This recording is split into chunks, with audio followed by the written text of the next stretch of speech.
এই যে এটা হচ্ছে আমাদের নিউক্লিয়াস। আমরা জানি নিউক্লিয়াসের চারদিকে কেন্দ্র করে কতগুলো কক্ষপথ থাকবে, সেই কক্ষপথগুলোতে ইলেকট্রনগুলো ঘুরতে থাকবে। সেই কক্ষপথগুলো কি গোল হবে, নাকি জাস্ট ডিম্বাকার বা উপবৃত্তাকার হবে, নাকি এরকম ঘুরতে ঘুরতে ইলেকট্রনগুলো কেন্দ্রে পৌঁছে যাবে, এই সম্পর্কে কোনো স্বচ্ছ ধারণা রাদারফোর্ড দিতে পারেনি। আসসালামু আলাইকুম, রাহাত মির বলছি, স্বাগত সবাইকে। এসএসসি কেমিস্ট্রির তৃতীয় অধ্যায় পদার্থের গঠন এর খুবই ইম্পর্ট্যান্ট একটা পার্ট নিয়ে আলোচনা করব, সেটা হচ্ছে রাদারফোর্ডের পরমাণু মডেলের সীমাবদ্ধতা। মানে বিজ্ঞানী রাদারফোর্ড 1911 সালে যে পরমাণুর একটা মডেল আবিষ্কার করেছিলেন, সেখানে সে অনেক কিছু সম্পর্কে খুব স্বচ্ছ ধারণা দিতে পারেননি। সেগুলি হচ্ছে সীমাবদ্ধতা। আমরা বই থেকে পড়ি। রাদারফোর্ডই সর্বপ্রথম নিউক্লিয়াস এবং ইলেকট্রনের কক্ষপথ সম্পর্কে ধারণা দেন। তিনিই সর্বপ্রথম একটি গ্রহণযোগ্য পরমাণুর মডেল প্রদান করলেও তার পরমাণু মডেলের কিছু সীমাবদ্ধতা ছিল। মানে সে অনেক দিক সম্পর্কে খুব ভালোভাবে বর্ণনা করলেও কিছু কিছু দিক সুন্দরভাবে বর্ণনা করতে পারেনি। সেগুলো আজকে আমরা শেখার চেষ্টা করব। এই মডেল ইলেকট্রনের কক্ষপথের আকার, মানে ব্যাসার্ধ ও আকৃতি সম্পর্কে কোনো ধারণা দিতে পারেননি। এটার মানে হচ্ছে এই যে এটা হচ্ছে আমাদের নিউক্লিয়াস। আমরা জানি নিউক্লিয়াসের চারদিকে কেন্দ্র করে কতগুলো কক্ষপথ থাকবে, সেই কক্ষপথগুলোতে ইলেকট্রনগুলো ঘুরতে থাকবে। সেই কক্ষপথগুলো কি গোল হবে, নাকি জাস্ট ডিম্বাকার বা উপবৃত্তাকার হবে, নাকি এরকম ঘুরতে ঘুরতে ইলেকট্রনগুলো কেন্দ্রে পৌঁছে যাবে, এই সম্পর্কে কোনো স্বচ্ছ ধারণা রাদারফোর্ড দিতে পারেনি। 2 নম্বর হচ্ছে সৌরজগতে সূর্য ও গ্রহগুলোর মধ্যে সামগ্রিকভাবে কোনো আধান বা চার্জ নেই, কিন্তু পরমাণুতে ইলেকট্রন ও নিউক্লিয়াসের আধান বা চার্জ আছে।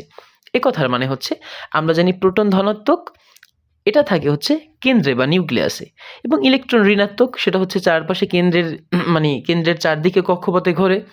কিন্তু এটাকে যখন আমরা সৌরজগতের সাথে তুলনা করলাম, সৌরজগতের কেন্দ্র থাকে কে? সূর্য। সূর্য কি প্রোটনের মতো ধনাত্মক, বা চারদিকে যে গ্রহগুলো ঘুরতে থাকে ওগুলো কি ইলেকট্রনের মতো ঋণাত্মক? না।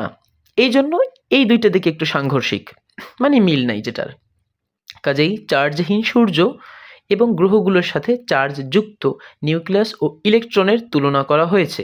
কাজেই চার্জহীন বস্তুর সাথে চার্জযুক্ত বস্তুর তুলনা সঠিক নয়। আশা করি এটা বুঝতে পেরেছেন। 3 নম্বর হচ্ছে একের অধিক ইলেকট্রন বিশিষ্ট পরমাণুতে ইলেকট্রনগুলো কিভাবে নিউক্লিয়াসের চারদিকে পরিভ্রমণ করেছে তার কোনো ধারণা এই মডেলে দেওয়া হয়নি। এ কথার মানে কি, একের অধিক ইলেকট্রন বিশিষ্ট পরমাণুতে ইলেকট্রনগুলো কিভাবে নিউক্লিয়াসের চারদিকে পরিভ্রমণ করে। একের অধিক মানে 2, 3, 4, 5 এরকম, যে ইলেকট্রনগুলো কিভাবে চারদিকে ঘুরবে, তাই না? এটা কি ওরা কি এক একটা একটা ইলেকট্রন কি তাকে মানে চারদিকে কক্ষপথে ঘুরবে, নাকি ওরা জোড়ায় জোড়ায় ইলেকট্রনগুলো চারদিকে ঘুরবে, নাকি একসাথে 3টে ইলেকট্রন একসাথে হয়ে এটার চারদিকে ঘুরবে, মানে এক্স্যাক্টলি কিভাবে ঘুরবে তারা, তাই না? এটার কোনো স্বচ্ছ ধারণা এখানে পাওয়া যায়নি।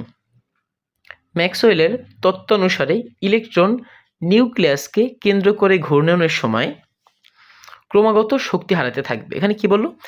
বিজ্ঞানী ম্যাক্সওয়েলের একটা তত্ত্ব বা তারও একটা মতবাদ বা তার একটা মত অনুসারে আমরা জানতে পারি, ইলেকট্রন নিউক্লিয়াসকে যখন কেন্দ্র করে যখন ঘুরে তখন ক্রমাগত শক্তি হারাতে থাকবে। মানে ধরি একটা পরমাণুর চতুর্থতম কক্ষপথে একটা ইলেকট্রন ঘুরতেছে। সো ঘুরতে ঘুরতে কি সারা জীবন এরকম ঘুরতে থাকবে? সে তো একসময় তার শক্তি হারাতে থাকবে। তখনও কি সে এত বড় চতুর্থ কক্ষপথে ঘুরতে পারবে? তো এটা সম্পর্কে কোনো ধারণা দিতে পারেনি। ফলে ইলেকট্রনের ঘূর্ণন পথও ছোট হতে থাকবে এবং এক সময় সেটি নিউক্লিয়াসের উপরে পতিত হবে। অর্থাৎ পরমাণুর অস্তিত্ব বিলুপ্ত হবে বা পরমাণু স্থায়ী হবে না, কিন্তু প্রকৃতিতে সেটা ঘটে না। অর্থাৎ ম্যাক্সওয়েলের তত্ত্ব অনুসারে রাদারফোর্ডের পরমাণু মডেল সঠিক নয়। এখানে যেই ইম্পর্টেন্ট কথাটা বর্ণনা করা হলো সেটা হলো বিজ্ঞানী ম্যাক্সওয়েল একটা তত্ত্ব অথবা একটা মতবাদ দিয়েছিলেন, যেটার মানে হচ্ছে কোনো একটা কক্ষপথে যখন ইলেকট্রনগুলো ঘুরতে থাকবে তখন ঘোরার সময় সে আস্তে আস্তে শক্তি হারাতে থাকবে, মানে তার শক্তি আস্তে আস্তে কমতে থাকবে। সো জাস্ট অ্যান এক্সাম্পল, ধরি এই জায়গাটাই হচ্ছে একটা ইলেকট্রন। ও যখন আস্তে আস্তে ঘুরতে থাকবে ওর শক্তি কমতে থাকবে এবং সে অত বড় জায়গায় আর ঘুরতে পারবে না। তার ঘূর্ণনের জায়গাটা বা ব্যাসার্ধটা আস্তে আস্তে কমতে কমতে কমতে কমতে এক পর্যায়ে এই ইলেকট্রনটা কোথায় চলে আসার কথা? এই নিউক্লিয়াসের ভিতরে চলে আসার কথা ইলেকট্রনটা। সো যখন ইলেকট্রন নিউক্লিয়াসের কাছে চলে আসবে বা প্রোটনের কাছে চলে আসবে তখন কিন্তু সে আর ঘুরবে না। তার মানে কি, পরমাণুটা তখন বিলুপ্তি হয়ে যাবে না বা ধ্বংস হয়ে যাবে না? কিন্তু আসলেই কি পরমাণু বিলুপ্তি হয় বা ধ্বংস হয়? না, পরমাণু কিন্তু বিলুপ্তি বা ধ্বংস হয় না। তাহলে ব্যাপারটা কি হয়? সো যখন ইলেকট্রনগুলো ঘুরতে থাকবে সে শক্তিও হারাতে থাকবে, এবং যদি শক্তি হারিয়ে ফেলে তখন সে আসলে কীভাবে ঘুরবে কক্ষপথে? যদি সে কক্ষপথে ঘুরতেই থাকে তাহলে আসলে কীভাবে ঘুরবে? তার তো শক্তি নেই, সে শক্তি তো আস্তে আস্তে হারাচ্ছে। তাহলে সে কক্ষপথে কীভাবে ঘুরবে? আর যদি কক্ষপথে নাই ঘুরে থাকে তাহলে তো তার একসময় নিউক্লিয়াসের কথা, নিউক্লিয়াসে যদি চলে আসে তখন তো এই পরমাণুটা বিলুপ্ত হওয়ার কথা, কিন্তু পরমাণু কিন্তু কখনো বিলুপ্ত হয় না। সো এই অনুযায়ী ম্যাক্সওয়েলের তত্ত্ব অনুসারে, মানে বিজ্ঞানী ম্যাক্সওয়েল যেভাবে কথাগুলো বলেছেন সেই অনুসারে রাদারফোর্ডের পরমাণু মডেলটি সঠিক নয়। আমি একেবারে মেনলি সামারাইজ করি।